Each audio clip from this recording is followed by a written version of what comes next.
حان وقت تقييم لعيبه النادي الاهلي في مباراه الاهلي والزمالك. طبعا هنبدا بالشناوي كالعاده. الشناوي عمل ماتش جامد جدا، وهو حرفيا صد ضربه الجزاء بس ما كانش بايده اللي الثانيه تخش، فيعني عايش عليك يا شناوي والله.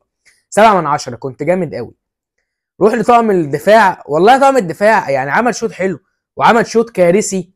فبالنسبه لي 5 ياسين مرعي و5 ياسر ابراهيم، او 4 ياسين مرعي و5 ياسر ابراهيم، لان ياسر ابراهيم كان احسن شويه.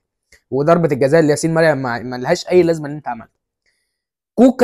كوكا انا ما بحبوش، بس بصراحه قدر يوقف خوان الفينا اللي هو حاليا احسن جناح في مصر. يعني جناح مهاري، جناح جامد جدا، جناح بيعمل كل حاجه في الكوره، فبجد عايش قوي. فاديله كام؟ يعني ممكن 5 من 10، كويس قوي.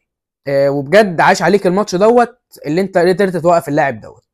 محمد هاني كان حلو في الماتش دوت، فاديله يعني برضو 6 من 10، لان انت ما كنتش وحش. فنطلع الاثنين الخط وسط، اللي هو بن رمضان ومروان عطيه. مروان عطيه 6 من 10 مستريح. مروان عطيه كان حلو الماتش ده وكان راسي كده، ف6 من 10 انت جامد قوي يا مروان. بن رمضان انت يعني انا ما اقتنعتش بيك خالص الماتش دوت. 3 من 10 وانا ابقى كارمك في الماتش دوت. بن شرقي 4 من 10 لان انا ما اقتنعتش بيك تماما. ومفيش بقى حاجه يقول لك مش عايز يطلع المهاره بتاعته، يعني انت ما بتلعبش كوره اصلا.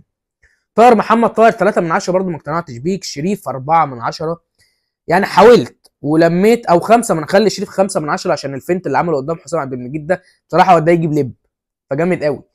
تريزيجيه 5 من 10 برضه، لان انا برضه ما اقتنعش بتريزيجيه. هو بيعمل مجهود وبيجري وبيفرط نفسه، بس في الاخر ما بيدينيش جوان، ما بيدينيش فلا 5 من 10. التبديلات بقى سريعا كده. ديانج 5 من 10. ديانج كنت جامد قوي بعد ما نزلت.